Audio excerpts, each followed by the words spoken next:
Oh, Christ, we can't. Why not? Those types who are coming to help with the magazine, Nick and the Lone Ranger, and that chap who sent me those terrific poems, Humphrey Taylor, and some peculiar American cat-loving freak who actually wants to help on the financial side. They're coming for coffee in 10 minutes. That's all right. We'll be extremely quick. Like lightning. We'll be finished long before they arrive. But I don't want to be extremely quick, like lightning. I want to be extremely slow. Forever, in fact. Forever? Forever. Christ, it's Stout! Hubert Stout! Who? That must be his new wife, Charlotte. They just got married. They must be staying the night in one of the guest rooms. Actually, to see Hubert Stout! Today of all days, it's like an omen, a portent. Come on, Marigold, we've got to speak to him.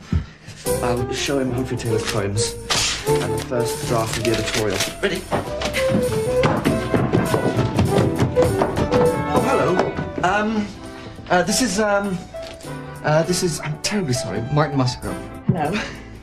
Oh, is there not going to be a meeting about the magazine, then? Oh, yes, but look, I'm terribly sorry. We won't be a minute, actually, but there's someone we've got to see very urgently, so go on up. If anybody else arrives, tell them we'll be right back. Put a record on if you want. Right.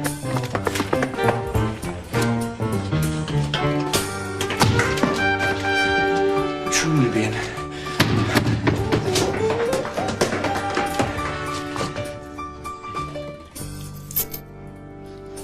What the hell do you want? I wanted to have a few words with you, Mr. Stout. What about? Well, about starting a new literary magazine. A new literary magazine? You interrupt a man who's just about to embark on a serious coupling with the love of his life to talk about a new literary magazine? You'd better rethink your priorities, young man. Hope that's not why you've come. Stop posturing, Hubert, and invite them in. Come in, come in. You'll pay for this. Sit down. Be succinct. We're going to call it The Common Pursuit. We want your support and advice. And a new poem. Why? Because I'm famous? No, because you're the only poet worth reading since Auden. That's true. And that's why I don't have to give my poems away to little literary magazines. But without magazines like The Common Pursuit, there won't be any new poets. At least of consequence.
Stuart Thorne not here, then? Oh, no. They just dashed off somewhere. But they'll be back in a moment. He said to wait.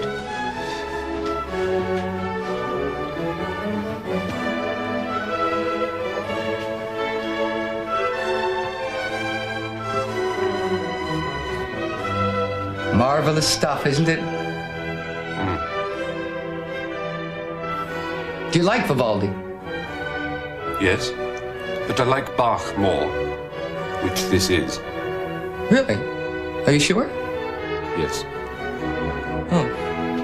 Well, you're probably right. I had some idea it was that Vivaldi piece in F major. I wonder which Bach it is then. It sounds terribly like Vivaldi to me.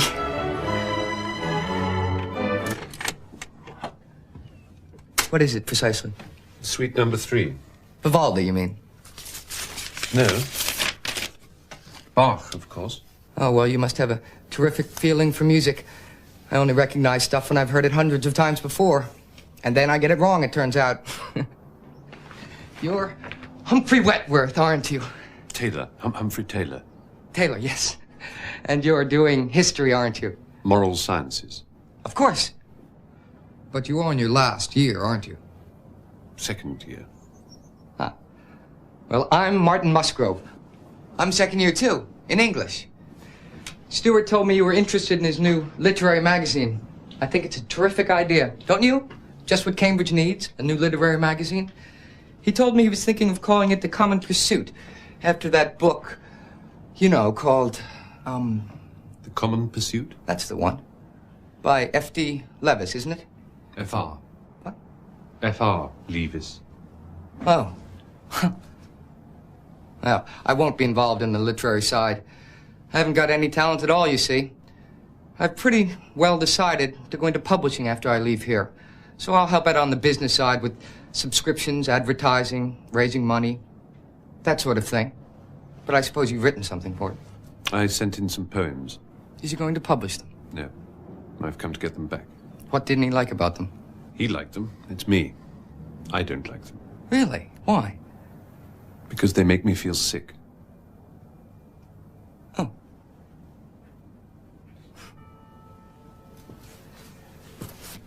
And what do you plan to do when you leave, then? I don't plan to leave. I'll spend the rest of my life here. I pretty well have to, don't I? Really? Why? I intend to be a professional philosopher. You can't be a professional philosopher except in a place like this. That means you'll have to get a first-class degree, doesn't it? At least. Of course. That's quite a prediction, really. It wasn't meant to be. More like an obituary, in fact. But if I'm going to institutionalize myself, I might as well do it in one of the better institutions.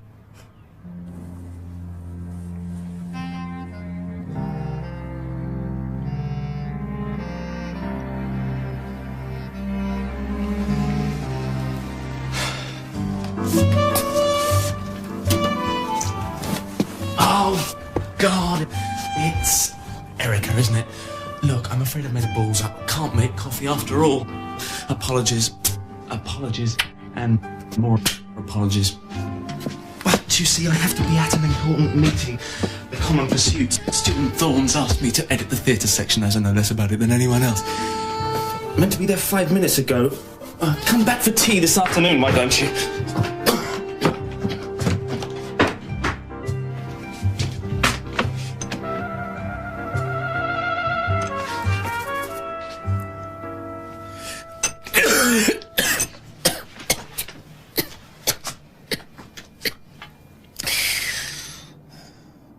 This room reeks of passion. What have you two been up to? Who are you? Look, could we hold on the metaphysical questions just for a moment? I'm about to do something exceptionally difficult.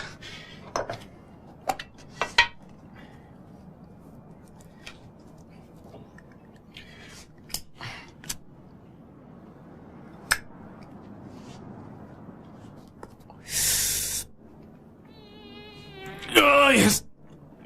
Here they come, little buggers, bobbing from the iris to the pupil, and back again. Now the ripples of giddiness turning into tidal bloody waves of nausea. Is it always like that when you smoke a cigarette? Only the first, Well, why have it then? so I can get on to my next. By the third or fourth, I won't even notice I'm smoking. Yes, but if the first few are so ghastly and you don't even notice the rest, why don't you just give up? What for? Well, for one thing, you might live longer. Oh, no, you don't live longer. It just seems longer. As Sam Goldwyn said. One of the poets, anyway.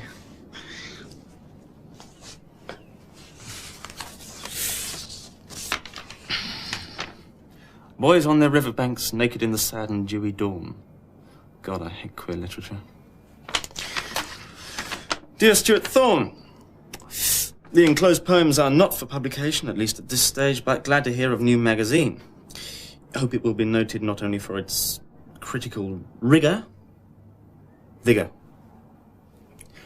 but also for its delicate, insensitive poetry.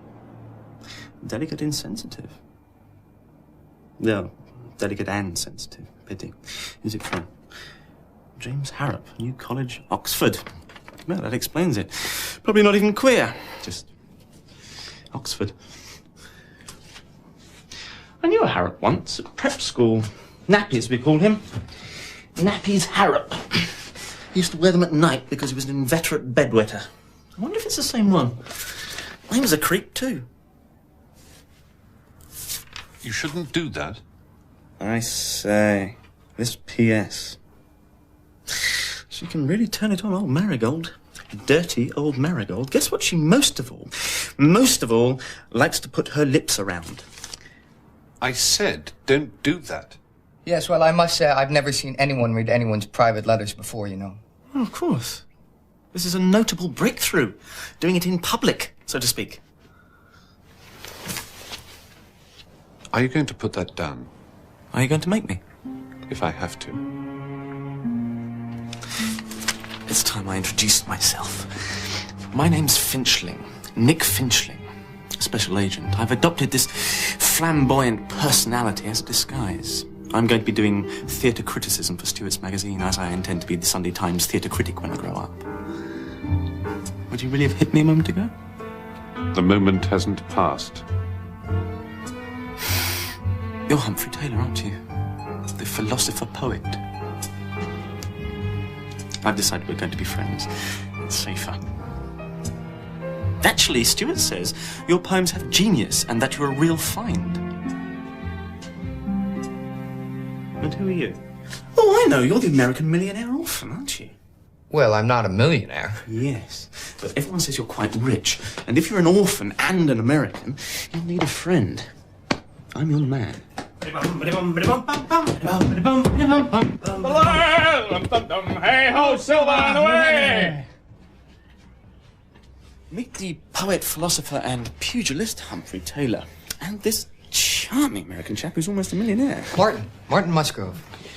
And this is Peter Wentworth, known as the Lone Ranger because of the way he lassos the ladies. Why didn't you come to the cinema last night, the Walt Disney sex romp? I hear there's a nude bathing scene in it, but I missed it. I was hanging around in the foyer waiting for you. Sorry. I met up with some people.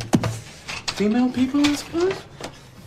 More than one female people? There were two to begin with, but I whittled them down to one. Actually, I got the wrong one, as the one I whittled turned out to be the one I wanted, given the one I ended up with. Not ghastly. Ghastly. Ghastly Erica. She keeps pestering me for a shag, I suppose she wants. But I keep putting her off because I haven't found out how to do it yet. What's she like? Very, very pretty. And completely ghastly. In fact, your usual type. Would you like to meet her? I wouldn't mind. Right. Come over for tea this afternoon, why don't you? Thanks. I heard that paper you gave, the one you read to the College History Society. Really? What do you think? There were one or two good things in it. Even some originality, I thought. Thanks. The trouble is I kept getting interrupted before I'd finished.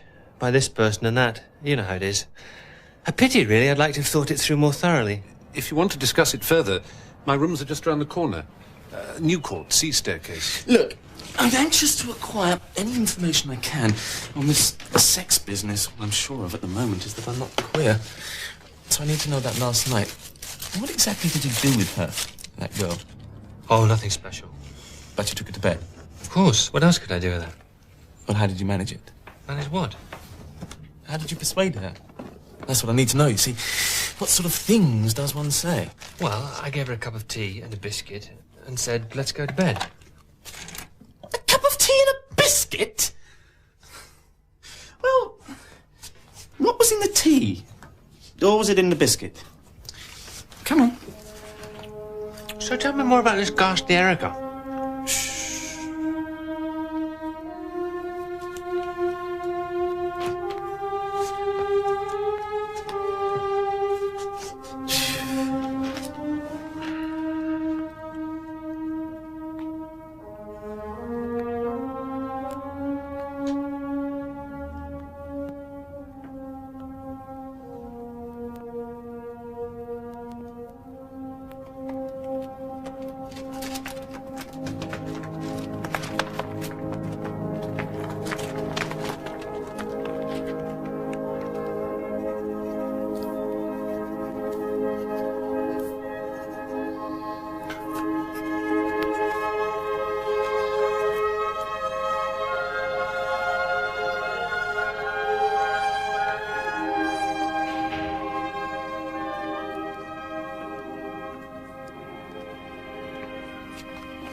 Joan? Peter Whitworth here. I've got to come to London on Thursday, so, meet me at the usual place, the bar of the Charing Cross. What? What do you mean you can't? Engaged? Who the hell to? Anyway, what difference does that make? We could still... Oh, here's Erica and the kids come to say goodnight. So, see you then, Martin. Looking forward to it. Goodbye. Well, come on. Give us a kiss then, darlings.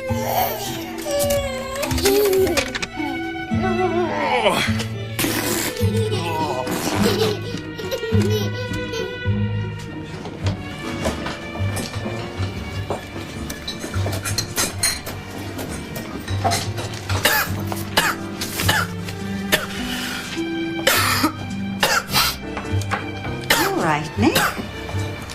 All right, I'm brilliant. Quite brilliant.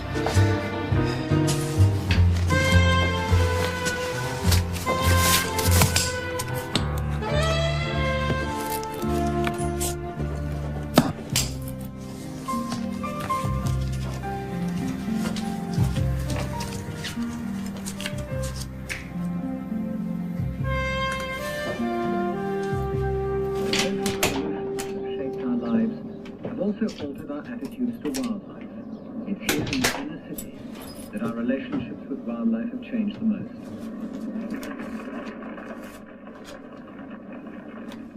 Where at once we depended on the pigeon to sustain us through the winter, the descendants of those medieval dovecot birds now rely on us for food.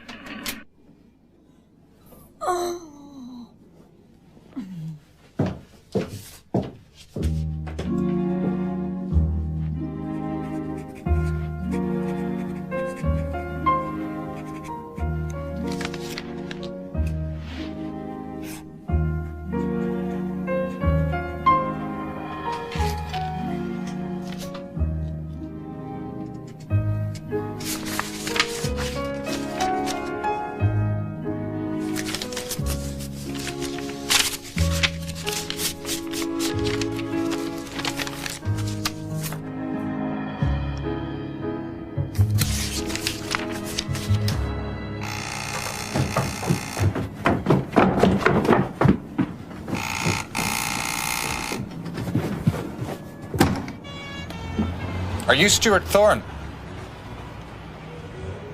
I'm Dugan. And I'm O'Leary. This is for you. Thank you. We'll be in touch. Thank you. Be careful. What you've got in your hands. It's a letter bolt. Right, thank you.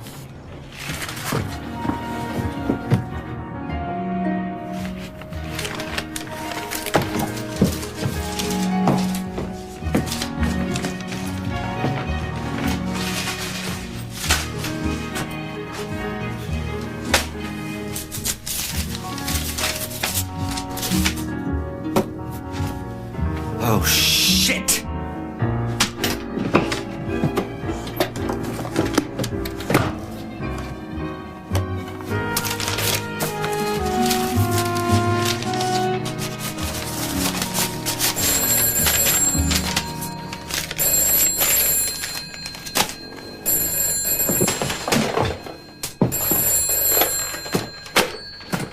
Hello? Hello? You sound very cross. They've cut off the bloody electricity again. Oh, my poor darling. I was just sitting here thinking of you in the tenderest way. Were you? Are you all right? I'm fine. Missing you. Yes, good. Thank you. How's your new flatmate? Not as sexy as you. At least she pays the rent, I hope. Why do you care about things like that? You know, my love, you know it's not important to me which of us pays our rent. I'd let you pay mine if things were the other way round. They will be, I promise they will be. Just a matter of hanging on till next Thursday. What? There are some letters for you. I'm sending them on. Why don't you give them to me? We could see each other tomorrow. No, we can't. Daddy phoned. He isn't well. I'll have to go down for a few days. Oh. When shall I see you then? I'll try and be back for Thursday. Thursday. Love you. Love you.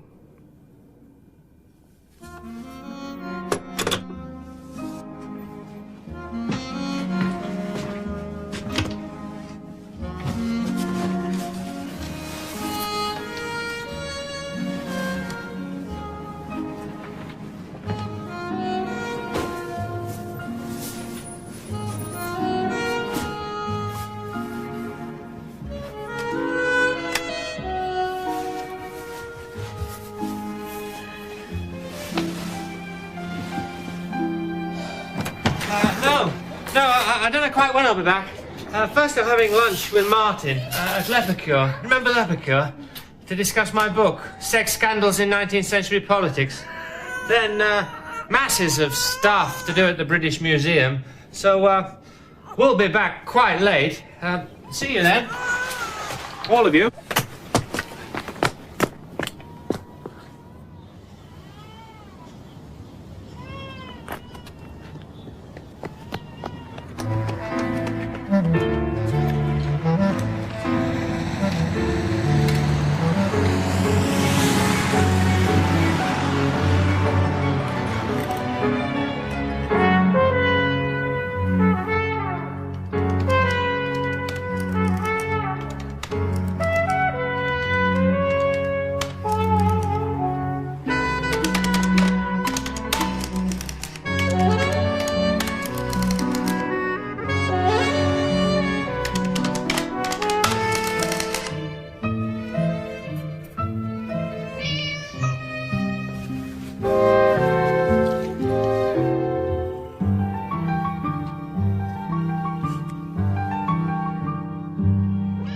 Elitist? The Arts Council? You mean those salaried buggers with their pensions to come? They think that Stewart is elitist? That's what I hear. Well, let's face it, he is. Yes, he is. He's counting on that bloody grant. I bloody know that. I'll do my best to persuade them. From what I gather, I haven't got the slightest chance. Nick, the phone. Oh, thanks, Ninette. Won't be a moment. How the hell do you get people to look after you like this? I don't know. I think it must be my sheer lovability. Nick Finchling here. Oh, hello, Cynthia. How are you? Oh, you got Snakes and Ladders then, did you? What did you think of it? Vogue? Oh, that's wonderful, Cynthia. Wonderful. But lunch today with Vogue? Yes, of course I can make it. I'll bring along another copy. Oh, Christ. Slight problem. Does it matter? I mean, what would Vogue's attitude be if they find out it's on offer somewhere else? No, it's not very important. Oh, don't worry, I'll get it back. I've got to be off. Don't want to make things worse by being late. So, hi-ho, Silver and away.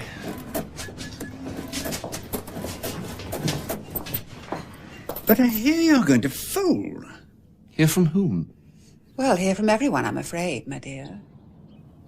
But that's just gossip. There's not the slightest chance the Common Pursuit is going to fold.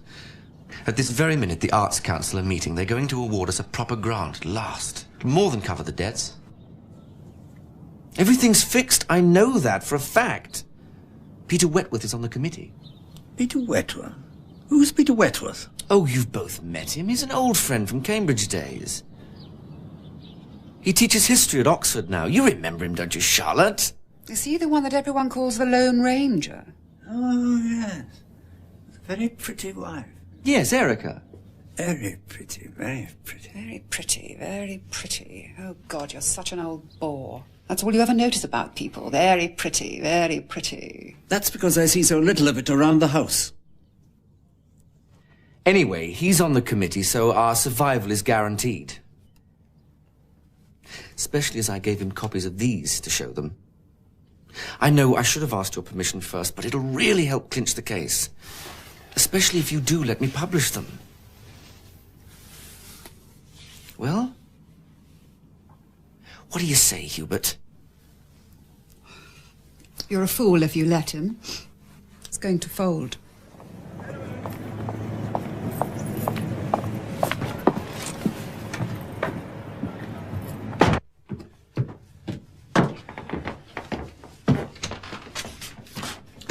Oh, hello.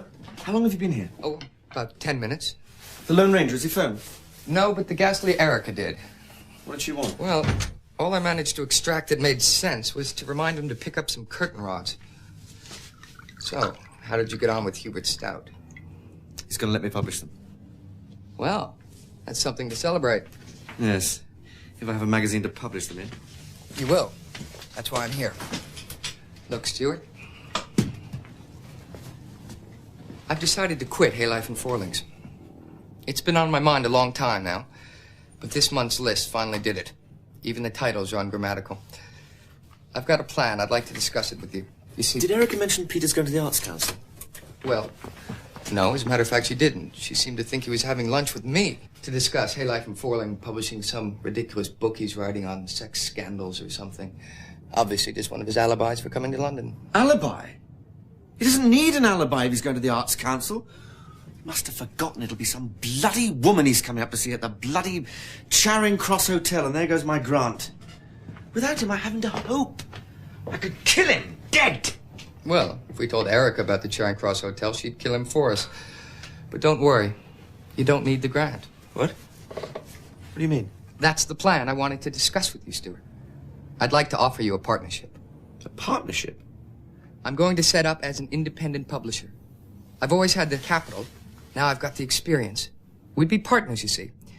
You would commission and edit the fiction and poetry. I'd do all the business side and any editorial hack work. I've learned an enormous amount at Hay Life and Forlings. I really have. I'm ready. I've got all the figures. It'll work. It really will.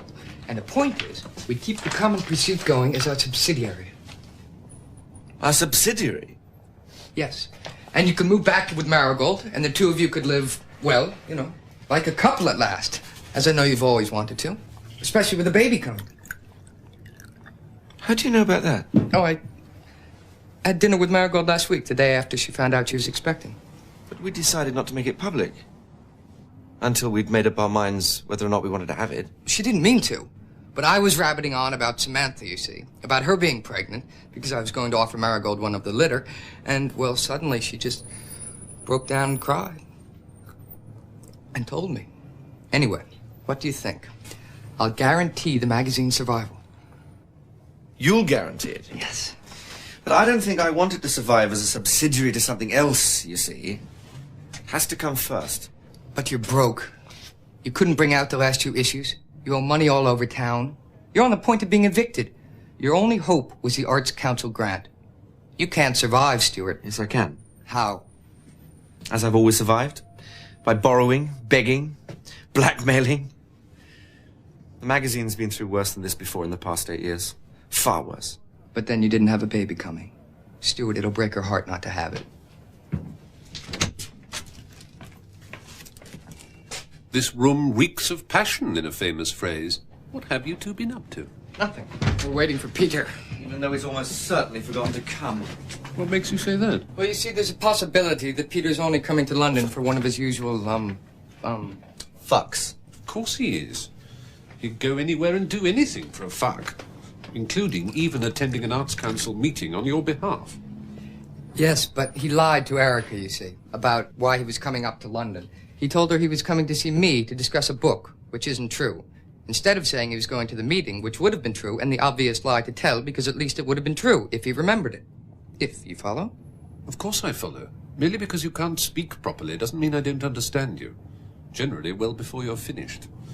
I suppose you got all this from Erica, did you? Well, not about coming for the poke. The reason he lied to Erica is that it's simpler and less fatiguing than telling her the truth. Have you tried talking to that woman recently? A simple statement from you is followed by an imbecile question from her, and she doesn't stop until your statements have become as imbecile as her questions, in a ghastly parody of a Socratic dialogue.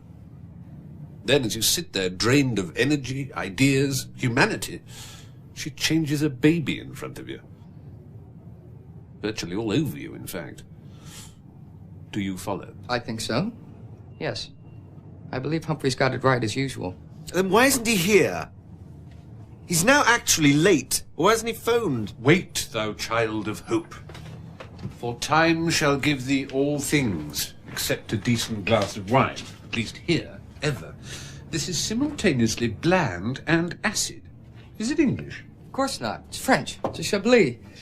Vintage, in fact, isn't it? At least that's what they told me. How's Marigold? Still working at that infant's library? She's taken a few days off to go down to Tunbridge Wells to see her mother, who's ill. Her father? Yes, that's right, her father. Odd how Martin always seems to know more about your life than you do. I suppose because he takes a greater interest. Anyway, you're all right, are you? You two? Which two? You and Marigold. As a matter of fact, she's pregnant. And we're going to be married. Good. Why? I've always had the greatest admiration for Marigold, as you know. Why? Because she's got a fine mind? No, she hasn't.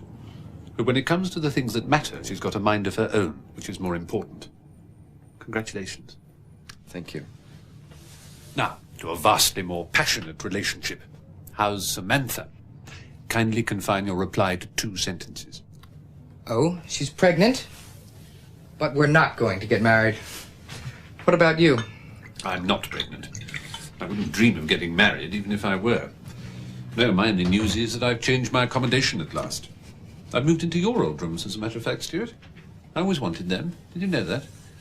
Only that ridiculous northerner who lived above you took them over when he got his fellowship, so I'd given up hope. But the other day he committed suicide. Christ. Yes. Quite upsetting, isn't it? I mean, people we convert into a joke have an obligation not to do that sort of thing. He was a mathematical genius, apparently, but his creative juices dried up suddenly, as they tend to with mathematicians. They finish young. Actually, I'd always suspected he was rather short on personality. For all his bluster, he hasn't left a trace of a ghost behind. Even in the bedroom, where he did it with a razor. I'm not even going to bother to have it redecorated. The odd thing is, I feel that I'm where I always intended to be. And it must have come at exactly the right time, because this morning I rose at 6, walked twice around Great Court, and wrote the first 14.5 lines of my book on Wagner. What's marvellous, Humpty? Sounds like Nick. Pity. Right, that does it. I'm giving up taxis.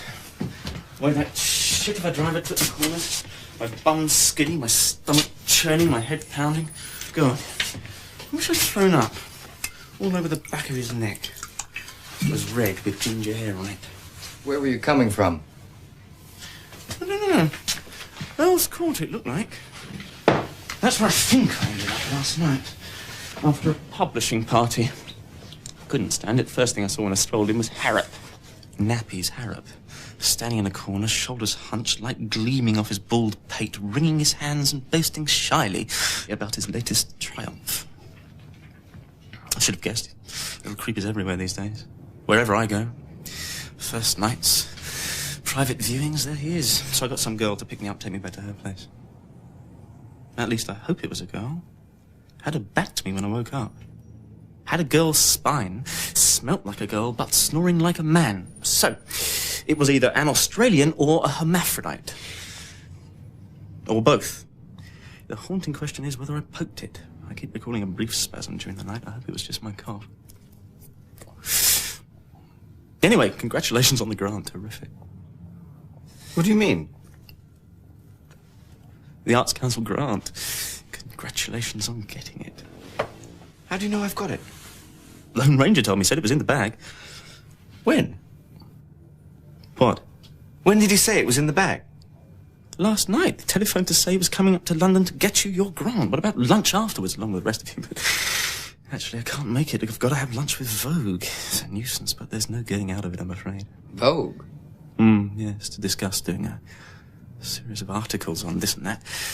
Don't know whether I'll be able to fit it in when it comes to it, but the point is, he said the grant was in the bag. That's the point.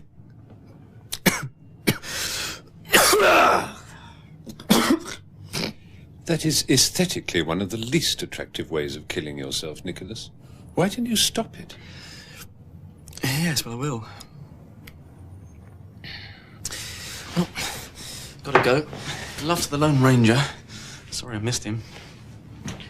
Oh, Martin, I don't think I'd better take one of your kittens after all. For one thing, they turn into cats, and I'm less soppy about those. Also, I'm too young to settle down. See you soon, everyone. Oh, God. Almost forgot. Stuart. Snakes and Ladders. What? The article I sent you. Snakes and Ladders. Ah, yes. Well, the fact is I haven't had a chance to read it properly yet. I've looked at it, of course, but I haven't... Can I have it back for a while? Certainly. Not really happy with some sections of it. Especially a couple of pages about that woman novelist, for instance. I didn't know she was dying when I wrote it, don't forget. I'd like to be more delicate. Cut out the bit about her menstrual obsession, blood-soaked prose, etc. Get at some of the reviewers for not admiring her more. She's got that daughter, don't forget. Grieving friends. One myself, in a way. Any luck? Can't find it. Can't you work from your own copy? No. I can't. I destroyed it. Lost a bit of confidence in it, you see. Destroyed a lot of other stuff, too. Virtually my whole life's work. Threw it all in the fire, as a matter of fact. You know, I sometimes wonder whether you realise what an influence you are, Stuart. You've always been the reader over our shoulder, hasn't he? Any luck? It's here somewhere. I'm beginning to wonder whether I'm really cut out for a career in literature. I find writing even more of a chore than sex. And a lot of people one meets are even worse. Actually, I wish I were a simple rural vicar, riding about among my parishioners on my bike, my dog running behind my rear wheel, my wife at home with the children, and a little bit of faith to keep me going. Do want a private income, too. 2 private incomes. Well... What I can't work out is why. Why what? Why you're lying, Nicholas. Your motive. Or are you just keeping in practice? You don't think by any chance, well, he sold Snakes and Ladders? To someone else, I mean. Vogue, of course. What? Nicholas has sold it to Vogue. Well done, Martin. Yes, well, actually, what happened is I sent a copy to my agent. The ashes of your copy, you mean? You burnt your copy, remember? Along with the rest of your life's work? Yes. Well, and Cynthia showed it to Vogue. Without my consent, naturally. And it turns out that Vogue were thinking of doing a piece along those lines, so they snapped it up. So that's why you want my copy back, is it? Well, Cynthia says she doesn't like the thought of it being offered to 2 different magazines at the same time. She thinks it's unethical. And quite frankly, I agree with her.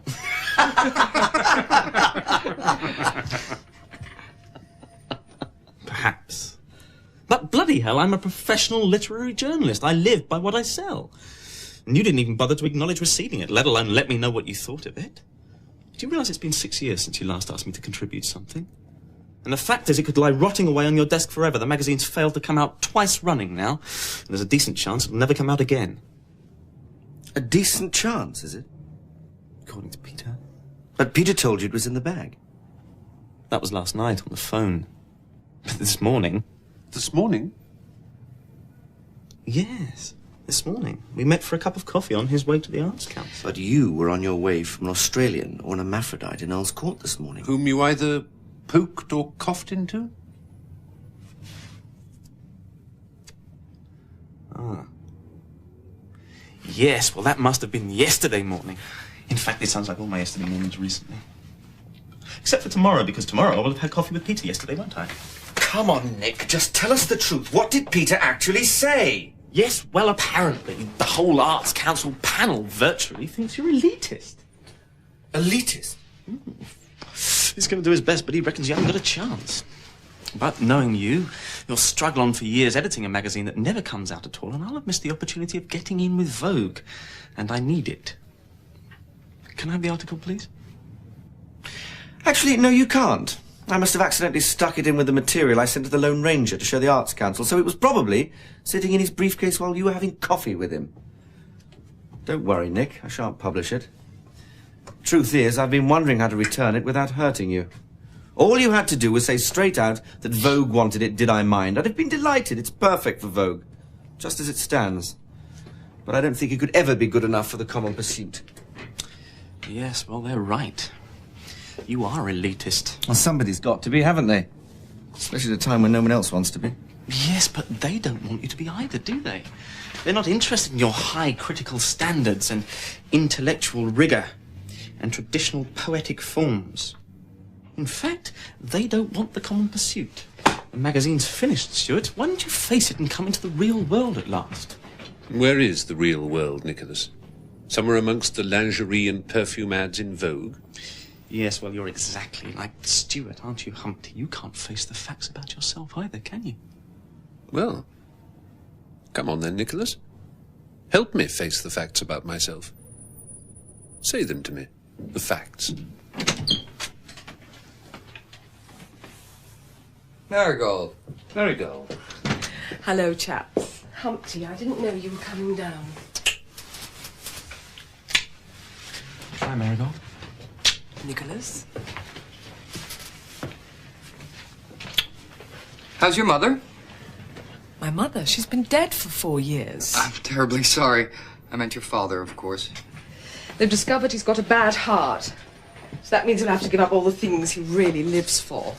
Scotch, cigarettes, and his furtive little forays up to the dirty bookshops. To balance that, he's got to give up his job. But he won't mind that, as he's always hated it. He's a doctor, isn't he? No, a vicar. Oh, well then, Nicholas, you should meet him. Nicholas was just saying a moment ago that he was thinking of going into the church. Weren't you, Nicholas? He has some of the right qualifications. He lies badly about things that don't matter. What have you been up to this time? Go on, Nicholas. Tell her. Sorry, I've got to go. Late. See you all then.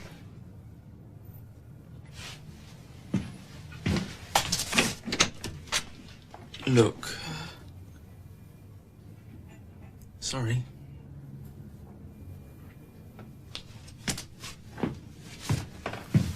What's he done?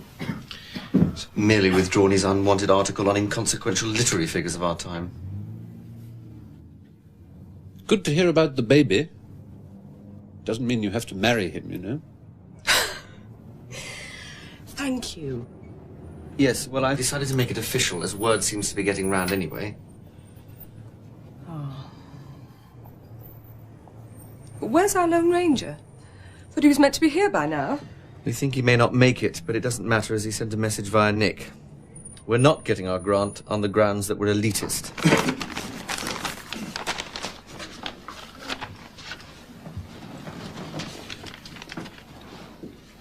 To the great British public, we point our arses.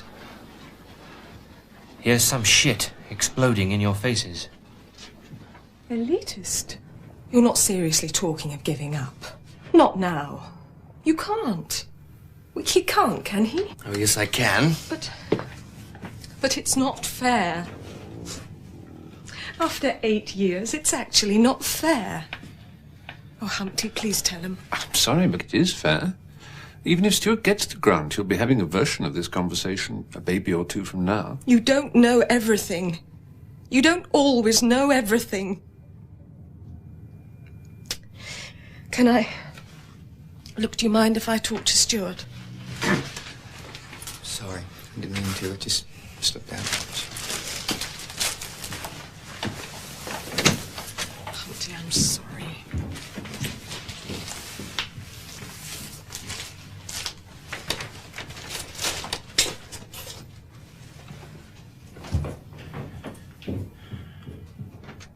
You're doing it because of the baby, aren't you? No, I'm not. I don't believe you. What would you have done if there hadn't been a baby? You'd have gone on. You know you would. If so, it would only have been out of habit. Look, you've talked about facts. Well, you're the only fact in my life. You know you are. From the first moment we started, you and the magazine came together. I've not just accepted that, it's how I want things to be. How I want you to be. To go on being. You won't be you without it. Oh, please, my love, please. You mustn't give up. You mustn't. I've got to get up. I know now what it is I've always wanted.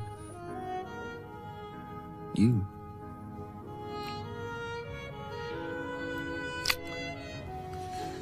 And you.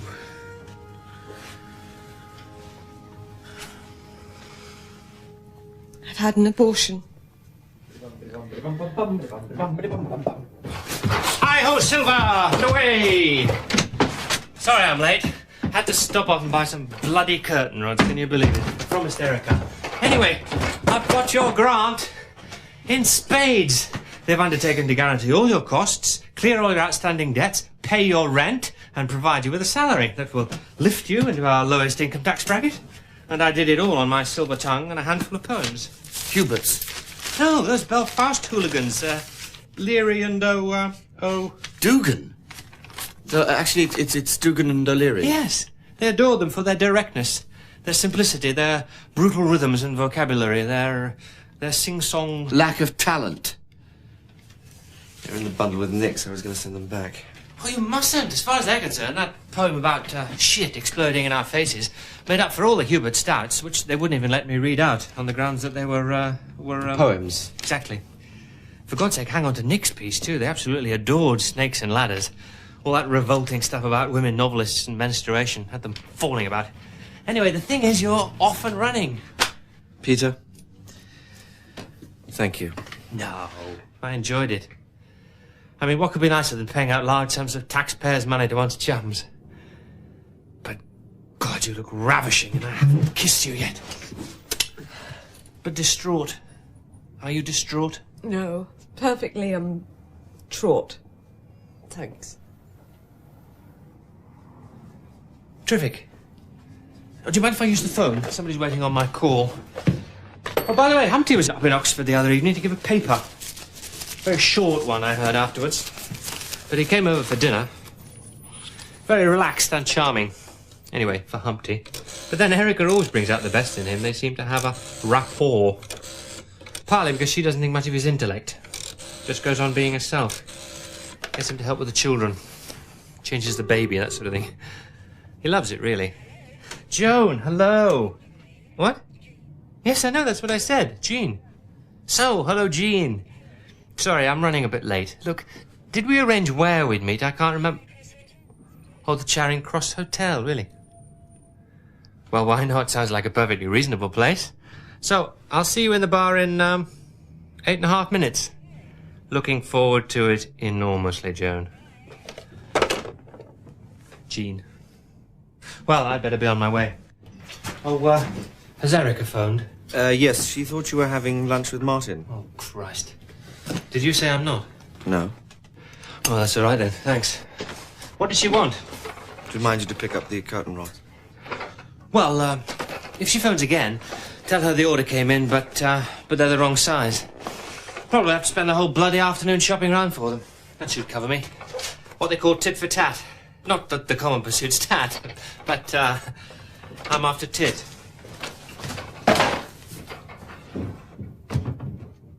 So I've been saved then, haven't I? Just in the nick of time. So maybe there is a God after all. The Arts Council, you mean? More like a devil, I suspect. And I'm not tempted. You're not going to accept the grant, then? Of course not. No. Oh, why? Why are you so obstinate? I've already told you. I love you, and we're going to be married and have babies. Lots of babies. Lots and lots of babies. How will we afford that? I'm going to go in with Martin, be his partner. And all the babies you want we'll have, and more. Far more. Oh, my love.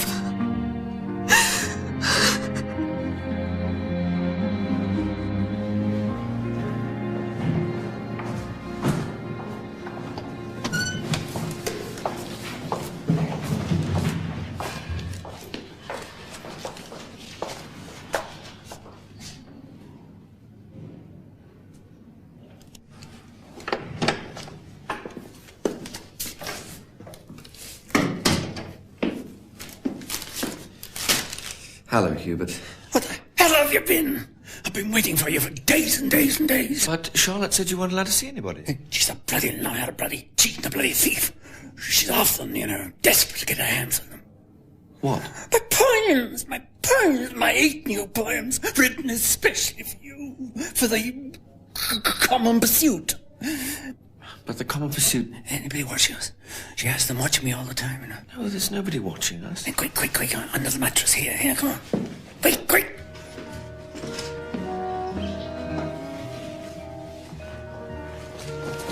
Yes, one of them's in Tetzerima. I've never worked in Tetzerima before. Suddenly, I find myself at the height of my powers. The height. What do you think? What do you think? You're my editor, aren't you? Tell me what you think.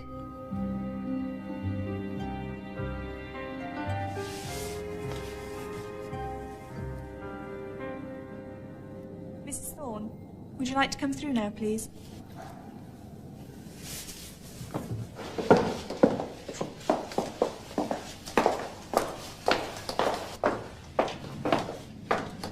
Thank you.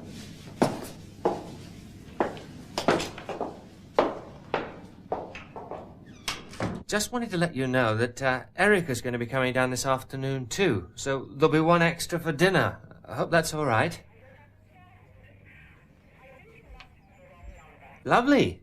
So we'll meet up at your office around 6:30, 7 sort of time, shall we? Sorry, Martin. Can't stop to gas now, or I'll miss my train. See you then. Well, there you are then, darling. That's all fixed. So, see you in London.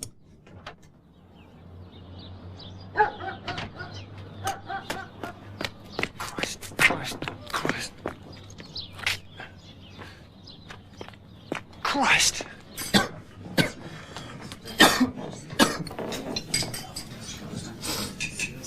You look awful. I feel awful.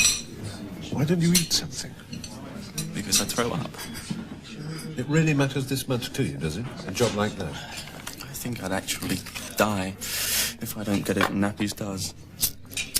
At the rate you're going, you're going to die whichever one of you gets it. The trouble with you, Humphrey, is you don't know what it's like to have ambition. Yes. Aren't I the lucky one?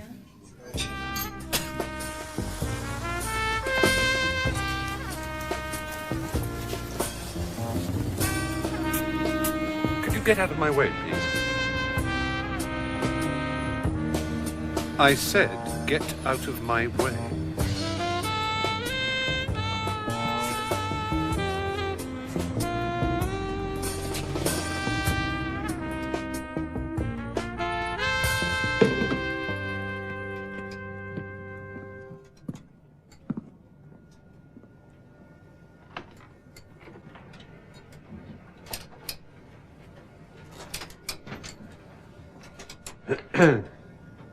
Hi.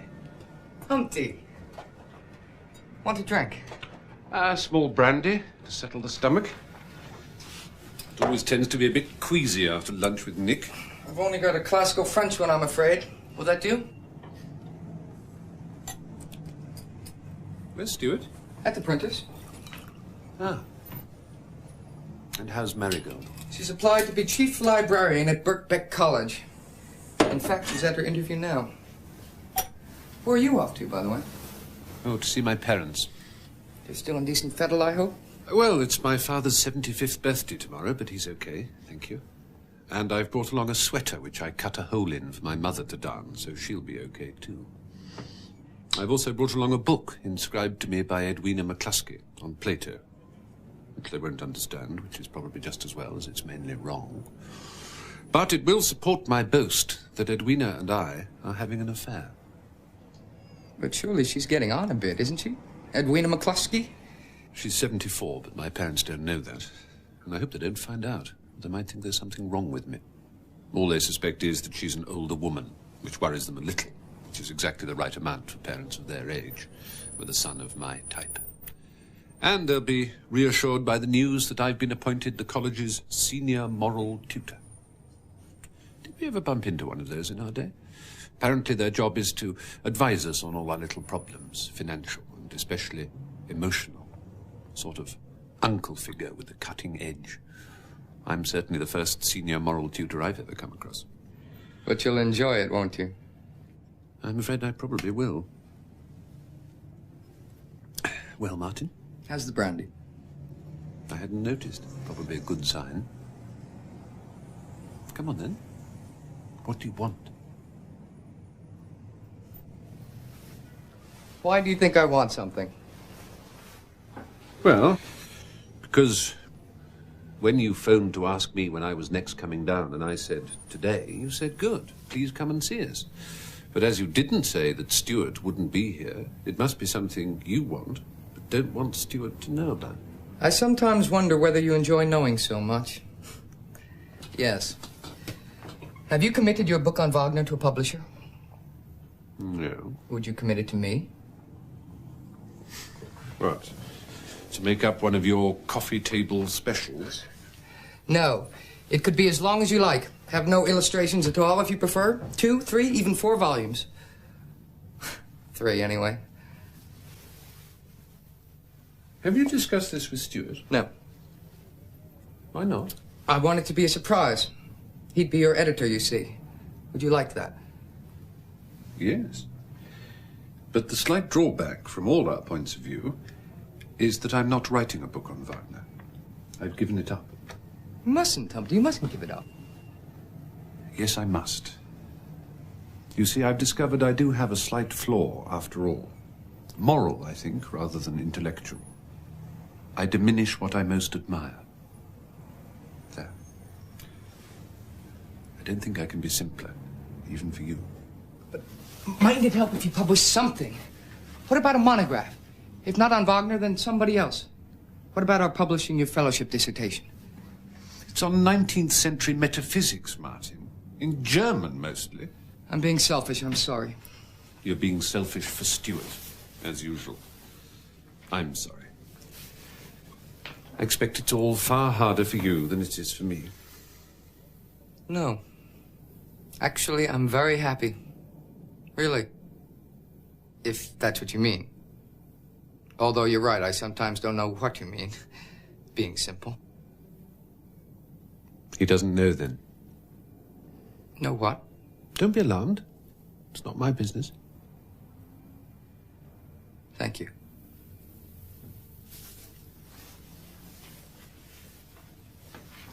Our lives aren't dissimilar, you know, in spite of appearances.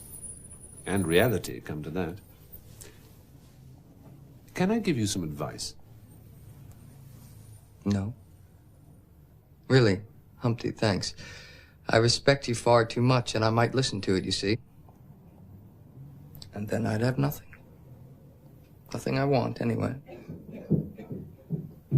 Oh, Nick. He said he'd look in if he got that job. Christ, did you ever get your bloody stairs swept?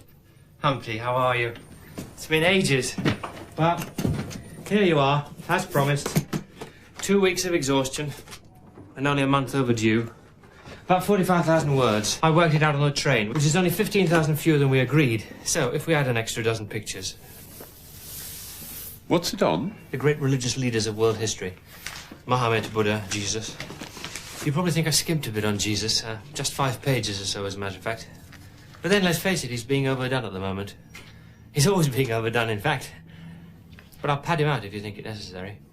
And there's a whole chapter on Wagner in the myth creator section, out of deference to you. You're in the acknowledgements and the index, Humpty. Thank you. Why'd you do it? What? Go on turning out books like this. Because I've got 4 children, what do you think? Even with the pictures, I've got a feeling 45,000 might be a trifle on the short side. Yes. Yes. But the really crucial question is whether Erica and I can have dinner with you tonight, preferably at your place. Oh, I'm sorry, I can't tonight. I've already accepted an invitation I can't possibly get out of. Oh, Christ. Erica's made arrangements for a babysitter, especially so we can have dinner with you. What dinner? We never discussed any dinner. He means you're his alibi, and it's all gone wrong at last. Exactly. I told her I was having dinner with you and that I'd probably stay overnight in one of your extra rooms, as usual. But then just as I was leaving, she took it into her head for the first time ever, that she wanted to come too. Shut up, Humpty. Tell her you got the wrong day.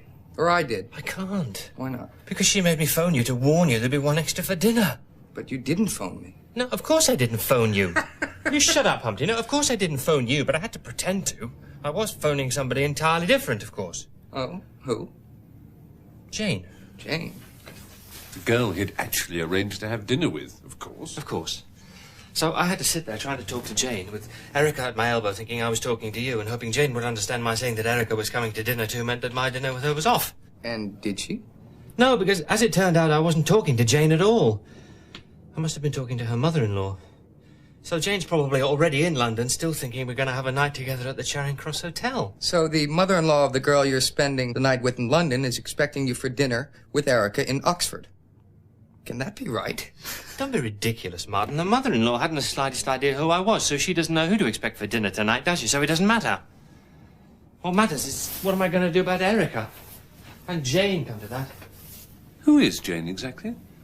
Oh, nobody. Just the wife of a friend. Anyone we know? No, his name's Papworth. Roland Papworth. Theologian at New College. But what... And does he know what you're up to? What? Does this Roland Papworth know what you're up to with his wife, Jane? No, of course he doesn't. I wouldn't hurt old Roland for the world. He and I have become extremely close. He gave me an enormous amount of help with great religious leaders, for one thing. He's particularly strong on Buddha. But look... You don't mean he wrote it? What? This Roland Papworth, the theologian. Did he write it? Your book, I mean. I need to know because of copyright. No, of course he didn't write it. He merely filled in a bit of the history. Background, ideas, that sort of thing. And the Buddha bits. But I did most of the last draft.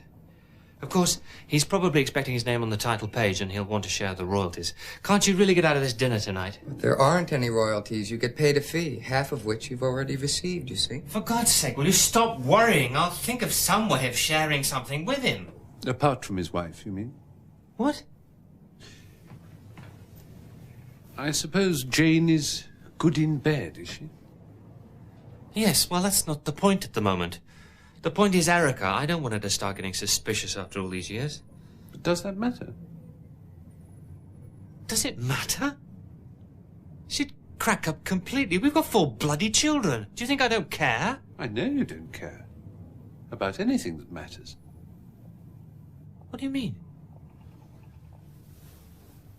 Haven't I made myself plain, even to you, that you go on spawning children and pretending to love a fatuous wife that you can't even be bothered to betray competently, while writing books on subjects you inevitably demean?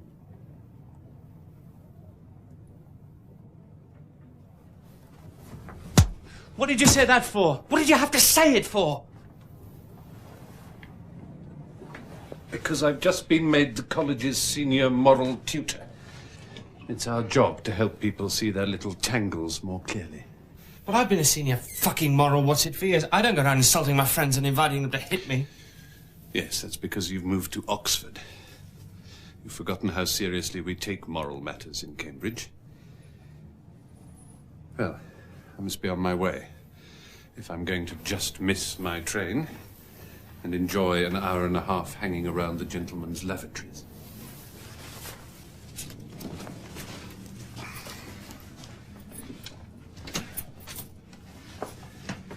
I suppose I'm sorry.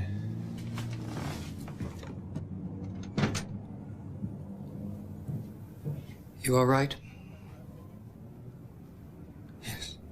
Yes. But why did he? I should have hit Humpty of all people. Why did he? I think, well, because he's so fond of you. Fonder than of anyone else. But I can't spend my life being what he needs me to be, can I? No. You have to make your own life. I'd better get to the Charing Cross Hotel. Perhaps Jane will be there early and I'll have time to explain and get back here before Erica shows up. Erica's coming here. Of course! Of course. This is where she thinks we're all meeting at 6:30. So I know. Tell her I probably won't be here at 6:30. Well, then leave a note on the door explaining that you messed up and got the days wrong, and that I'll meet her at the bar of the Charing Cross Hotel at 7:30. I must really get going. Christ, did I really say the Charing Cross Hotel? I must be mad. Make it, Peter! Stuart, hello. I didn't know you were coming here today. No, well, actually, the pity is I'm just off. There are a few complications. Martin will tell you all about them. All about everything else, too, I expect. I must really dash. Love to, Erica. Absolutely. And to Marigold. Make it the Waldorf, the bar at the Waldorf. The bar at the Waldorf, right. What's going on? Oh, just one of Peter's messes, but a bit worse than usual. He wanted me to have dinner with him, but I managed to fob him off. I mean, we wouldn't really want Peter and Erica tagging along with us tonight, would we? So how was it at the printers? Yes, well, I didn't go, I'm afraid. Sorry. Oh. Well, don't worry. I'll look after it first thing in the morning. Where did you go? To see Hubert Stout. I thought Charlotte said nobody should see him. Yes, well, I went anyway. How is he? In full creative flow. That's wonderful. You know, perhaps you could persuade him to let us do an edition. He's mad. Charlotte was quite right. I wish I hadn't been. It's upset you, hasn't it? Look, I know it sounds inadequate, but why don't we go somewhere special? I'll book a table at Le Picure. Marigold loves it. Martin, I want to quit. Sorry, I didn't mean to blurt it out like that. You can't quit. Why not? Well, for one thing, you're our poetry and fiction editor. I can't manage without you. Yes, you can, and we both know it. We never put out more than 3 novels a year, and really they're just a gift from you to me. At least nobody but me seems to like them much. Not enough to buy them, anyway. And as for poetry, a few token volumes, which I suspect nobody ever reads, let alone buys, so really, just another gift from you to me. Part, of course, from Leary and O'Dugan, Dugan and O'Leary, whose shit is still exploding in our faces, though at least at a profit.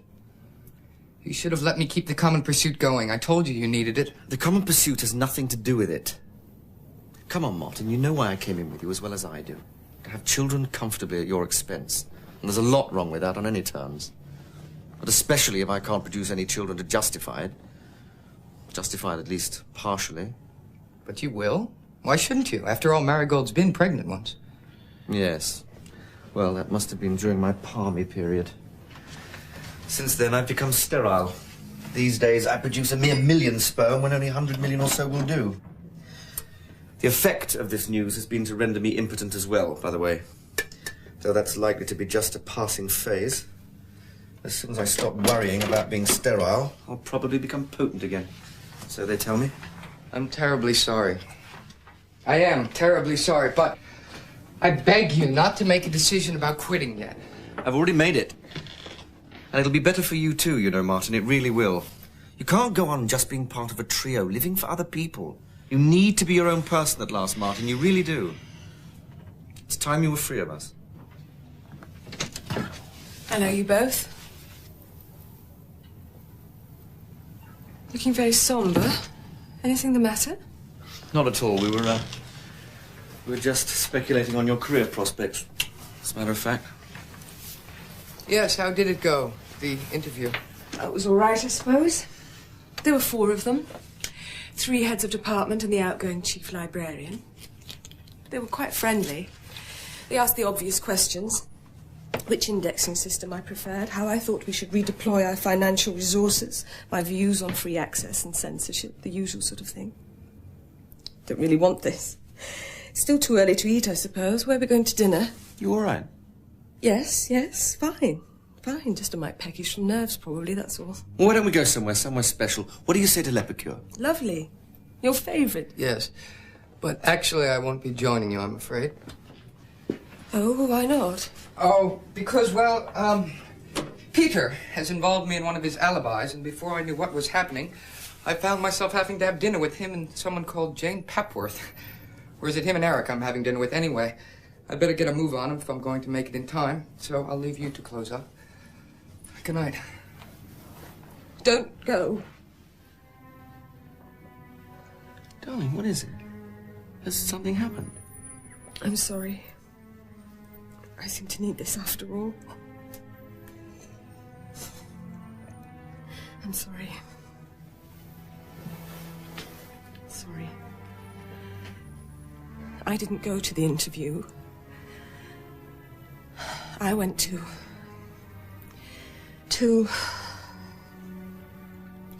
You see,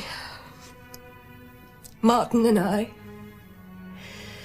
we've been having an affair. Yes.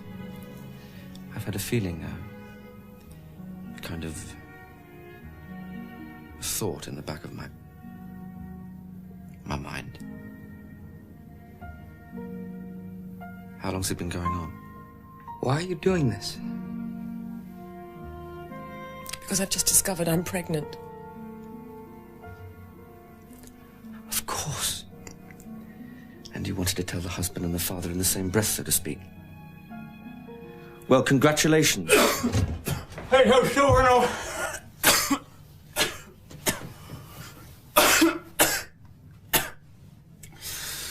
This is a mistake. Cynthia gets them free on Concord, and she dishes them out as school prizes when we've done well, so you'll gather the answer is yes. I'm about to be the presenter of the new BBC Books programme, and therefore a television star.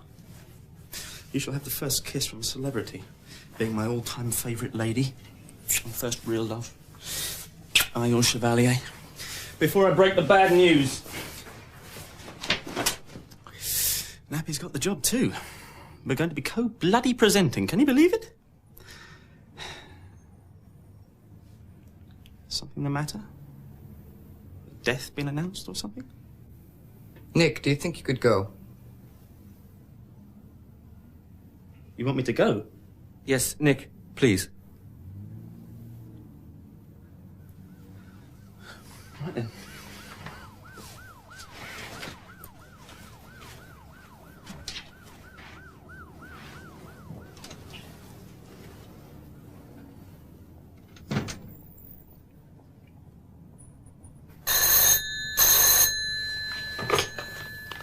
Yes. Oh, hello, Erica. No, he's not, I'm afraid. Yes, he is.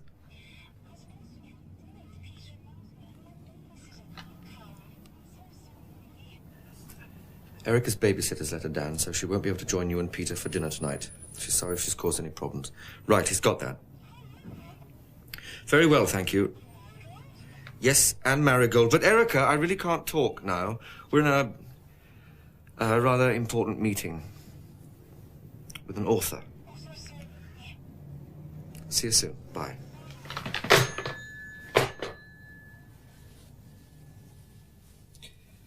I'm sorry. No, you're not.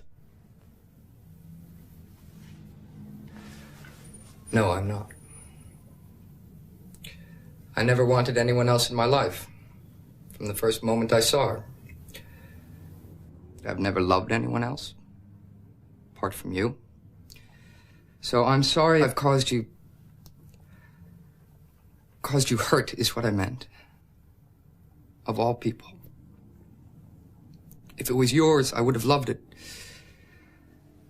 But as it's mine... Shut up! Shut up! I haven't got your capacity for decency, loyalty, etc. As it's yours, I want to kill it. And you. And you, as a matter of fact. I've no intention of letting you go. I love you far too much. And we've spent so many years. Many years.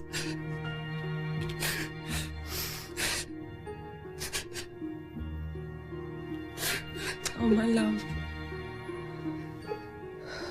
Oh, my love.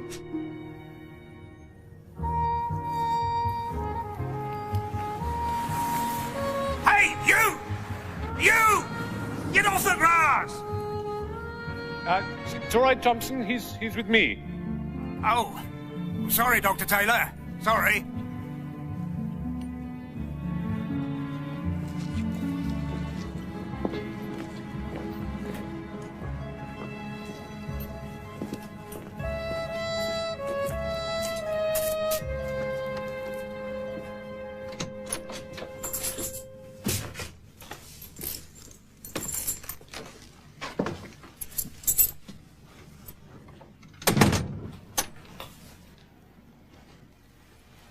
Welcome.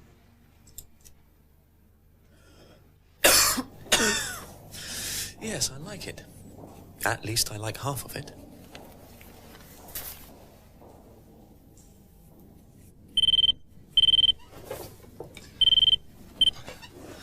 Yep.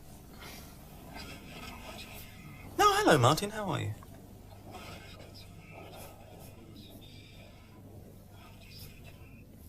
Oh, God.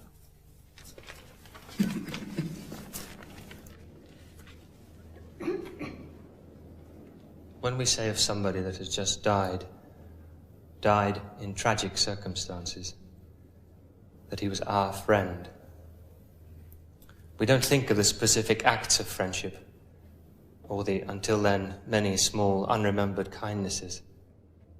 We think instead of something whole, that unique and individual spirit that has been taken from us when we were least prepared for it.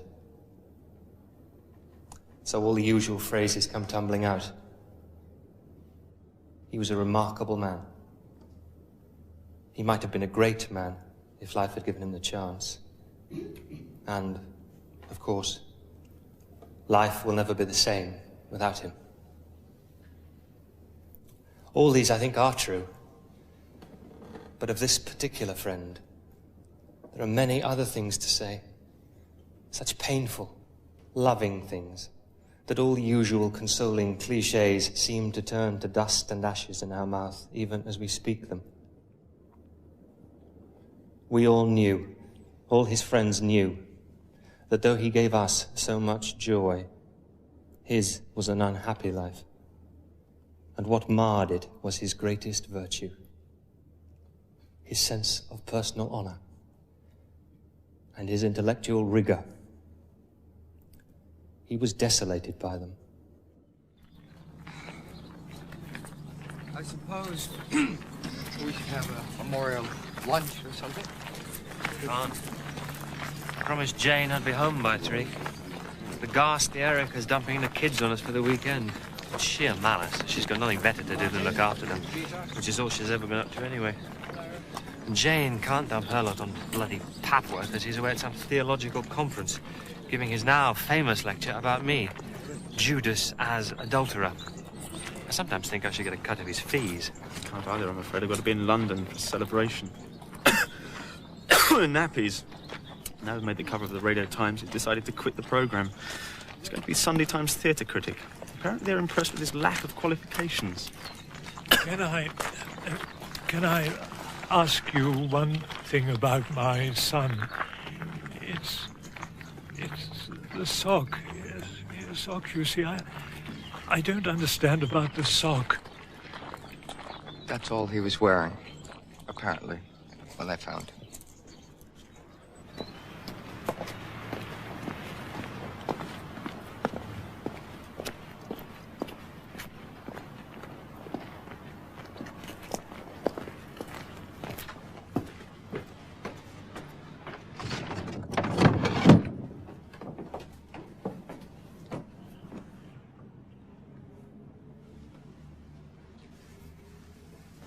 I had a feeling you'd be here. The plane was delayed. I got here too late for the service, so I thought I'd just come and... Quite. Let's have a drink. You must need one.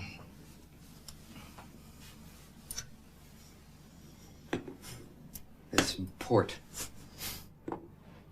That'll do. So, what were you doing in New York? Oh, peddling my biography of Hubert Stout. A lot of lectures, interviews, all that.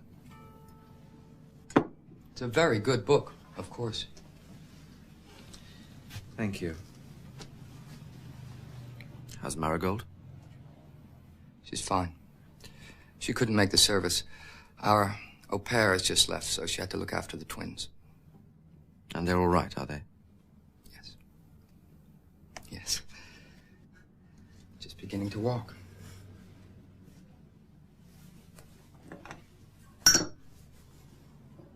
Humpty, eh? Yes, Humpty.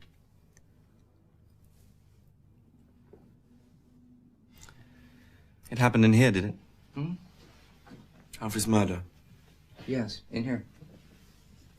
My old rooms, in fact. So there were.